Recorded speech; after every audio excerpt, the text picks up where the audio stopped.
MDH ಚನ masala. ಈಗ ಕಡಲೆ ಇರಲಿ, ಹಲಸಂಡೆ ಬೀಜ, ಕಪ್ಪು ಕಡಲೆ ಅಥವಾ ಬಿಳಿ ಕಡಲೆ, ಎಲ್ಲವೂ ಸ್ವಾದಿಷ್ಟವಾಗುತ್ತೆ. MDH. ನಾಯಕತ್ವ ಬದಲಾವಣೆ ವಿಚಾರದಲ್ಲಿ ಹೈಕಮಾಂಡ್ ಗಪ್ಚುಪ್. ರಾಹುಲ್ ಗಾಂಧಿ ಭೇಟಿಗೆ ಅವಕಾಶ ಸಿಗದೆ ಸಿಎಂ ವಾಪಸ್. ರಾಹುಲ್ ವಿದೇಶದಿಂದ ಬಂದ ಮೇಲೆ ಸಂಪುಟ ಪುನರಚನೆ ಆಗುತ್ತಾ? ದೀಪದ ಬೆಳಕು ಗೊತ್ತಾಗುತ್ತೆ, ಎಣ್ಣೆ ಕಷ್ಟ ಗೊತ್ತಾಗಲ್ಲ ಅಂತ ಡಿಕೆ ಮಾರ್ಮಿಕ ಮಾತು. ಇದೆಲ್ಲವನ್ನ ನೋಡೋಣ ಸಿಡಬ್ಲ್ಯೂಸಿ ರಹಸ್ಯ ನ್ಯೂಸ್ ಟಾಪ್ನಲ್ಲಿ. ರಾಜ್ಯ ರಾಜಕೀಯದಲ್ಲಿ ದಿನಕ್ಕೊಂದು ಬೆಳವಣಿಗೆಗಳು ನಡೆಯುತ್ತಿದೆ.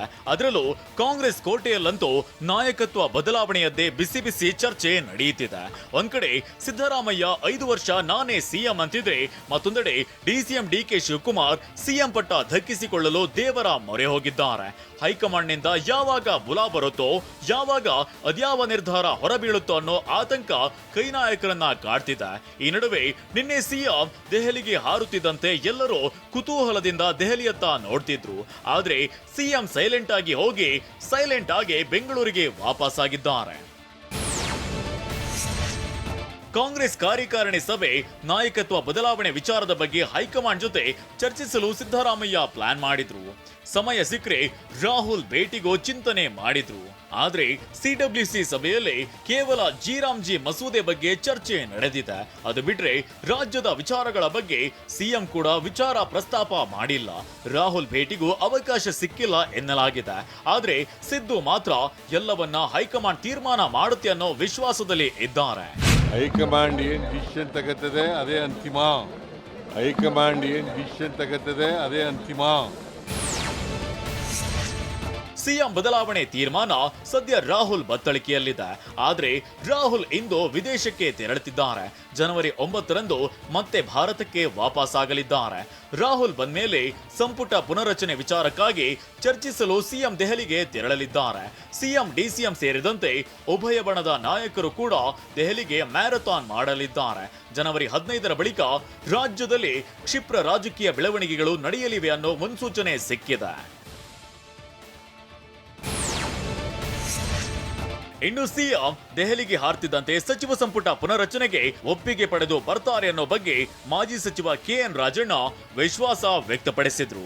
ಕೇಂದ್ರದ ನಾಯಕರನ್ನು ಭೇಟಿ ಮಾಡಿ ಇಲ್ಲಿನ ಸಂಪುಟ ವಿಸ್ತರಣೆಗೆ ಅಥವಾ ರೀಶಫಲ್ಗೆ ಅವರು ಪ್ರಸ್ತಾಪ ಮಾಡಿ ಅವರ ಒಂದು ಅನುಮತಿಯನ್ನು ತರ್ತಾರೆ ಅಂತಕ್ಕಂಥ ವಿಶ್ವಾಸ ಇದೆ. ಮೊನ್ನೆಯಷ್ಟೇ ಪಕ್ಷಕ್ಕಾಗಿ ಕಸ ಗುಡಿಸಿದ್ದೀನಿ, ಬ್ಯಾನರ್ ಕಟ್ಟಿದ್ದೀನಿ ಅಂತ ತಾವು ಪಟ್ಟ ಕಷ್ಟ ಮತ್ತು ಪಕ್ಷನಿಷ್ಠೆ ಮಾತನಾಡಿದ ಡಿಕೆ ಇವತ್ತು ರೈತ ಸಂತೆಯಲ್ಲಿ ದೀಪದ ಬೆಳಕು ಎಲ್ಲರಿಗೂ ಗೊತ್ತಾಗುತ್ತೆ, ಎಣ್ಣೆಯ ಕಷ್ಟ ಗೊತ್ತಾಗಲ್ಲ ಅಂತ ಮಾರ್ಮಿಕವಾಗಿ ಹೇಳಿಕೆ ನೀಡಿದ್ರು. ಎಣ್ಣೆ ಗೊತ್ತು, ಅದು ಕಷ್ಟ ಏನೋ ಬತ್ತಿಗೆ ಗೊತ್ತು, ನೀವು ಕಾಣದ್ ಬರೀ ಬೆಳಕು ಮಾತ್ರ ಕಾಣ್ತದೆ. ಹಂಗೆ ಇವತ್ತು ಈ ಹಿಂದೆ ಶ್ರಮ, ಬದುಕಿನಲ್ಲಿ ಶ್ರಮದ ಹಿಂದೆ ನಿಮ್ಮ ಶ್ರಮ ಬಹಳ ದೊಡ್ಡದು. ದೆಹಲಿಯ ಇಂದಿರಾ ಭವನದಲ್ಲಿ ಸಿಡಬ್ಲ್ಯೂಸಿ ಸಭೆ ನಡೀತಿದ್ರೆ ಹೊರಗೆ ದಲಿತ ಸಿಎಂ ಕೂಗು ಮೊಳಗಿತು. ಅಂಬೇಡ್ಕರ್ ದಲಿತ ಸೇವಾ ಸಮಿತಿ ಸಚಿವ ಪರಮೇಶ್ವರ್ಗೆ ಸಿಎಂ ಸ್ಥಾನ ನೀಡುವಂತೆ ಒತ್ತಾಯಿಸಿದ್ರು. ಇತ್ತ ಬೆಂಗಳೂರಿನ ಬಸವನಗುಡಿಯಲ್ಲಿ ನಡೆಯುತ್ತಿರೋ ಅವರೇ ಬೇಳೆ ಮೇಳದಲ್ಲಿ ಮಹಿಳೆಯೊಬ್ರು ಡಿಕೆ ಸರ್ ಸಿಎಂ ಯಾವಾಗ ಆಗ್ತೀರಂತ ಪ್ರಶ್ನಿಸಿದ್ರು. ಆಗ ಡಿಕೆ ಏನು ಉತ್ತರಿಸದೆ ಮೌನವಾಗಿ ತೆರಳಿದ್ದಾರೆ.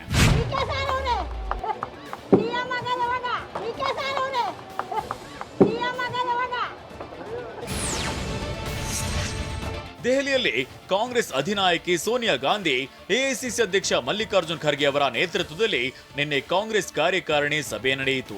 ಸಭೆಯಲ್ಲಿ ಮಹಾತ್ಮ ಗಾಂಧಿ ರಾಷ್ಟ್ರೀಯ ಉದ್ಯೋಗ ಖಾತ್ರಿ ಯೋಜನೆಗೆ ಮರುನಾಮಕರಣ ಮಾಡಿರುವ ಕೇಂದ್ರದ ನಡೆಯನ್ನ ತೀವ್ರವಾಗಿ ಖಂಡಿಸಲಾಗಿದೆ.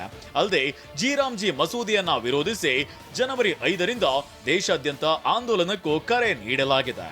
मनरेगा योजना को प्रमुख बिंदु बनाकर सारे देश में एक बहुत बड़ा आंदोलन करने का निर्णय लिया. 5 जनवरी से मनरेगा बचाओ अभियान की शुरुआत करेगी. ಇಷ್ಟೆಲ್ಲ ಬೆಳವಣಿಗೆಗಳ ನಡುವೆ ಸಿದ್ದರಾಮಯ್ಯರನ್ನ ಮತ್ತಷ್ಟು ಸ್ಟ್ರಾಂಗ್ ಮಾಡೋಕೆ ಅಹಿಂದ ನಾಯಕರು ಪಣ ತೊಟ್ಟಿದ್ದಾರೆ. ರಾಜ್ಯದ ಹಲವು ಜಿಲ್ಲೆಗಳಲ್ಲಿ ಅಹಿಂದ ಸಮಾವೇಶಕ್ಕೆ ಪ್ಲಾನ್ ಮಾಡಿಕೊಂಡಿದ್ದಾರೆ. ಜನವರಿ 25ರಂದು ಮೈಸೂರಿನಲ್ಲಿ ಅಹಿಂದ ಸಮಾವೇಶಕ್ಕೆ ತಯಾರಿ ನಡೆಯುತ್ತಿದೆ. ಇದೀಗ ಕಲಬುರಗಿಯಲ್ಲೂ ಬೃಹತ್ ಸಭೆ ಮಾಡೋಕೆ ಚಿಂತನೆ ಮಾಡಲಾಗಿದೆ. ರಾಜ್ಯದಲ್ಲಿ ಸಿಎಂ ಬದಲಾವಣೆ ಬೆಂಕಿ ಧಗಧಗ ಅಂತಿದ್ರೆ ಕೋಡಿಮಠದ ಶ್ರೀಗಳು ಸ್ಫೋಟಕ ಭವಿಷ್ಯ ನುಡಿದಿದ್ದಾರೆ. ಹಾಲುಮತ ಸಮಾಜದಿಂದ ಅಧಿಕಾರ ಕಿತ್ತುಕೊಳ್ಳೋದು ಕಷ್ಟ, ಅವರಾಗಿ ಅಧಿಕಾರ ಬಿಟ್ಟುಕೊಟ್ರಷ್ಟೇ ಬೇರೆಯವರಿಗೆ ಅವಕಾಶ ಅಂತ ಹೇಳಿದ್ದಾರೆ. ಹಾಲುಮತ ಸಮಾಜದವರ ಹತ್ರ ಅಧಿಕಾರವನ್ನು ಬಿಡಿಸ್ಕೊಳ್ಳೋದು ಕಷ್ಟ ಅಂತ, ಅವರಾಗಿ ಬಿಟ್ಟರೆ ಅವಕಾಶ ಇದೆ.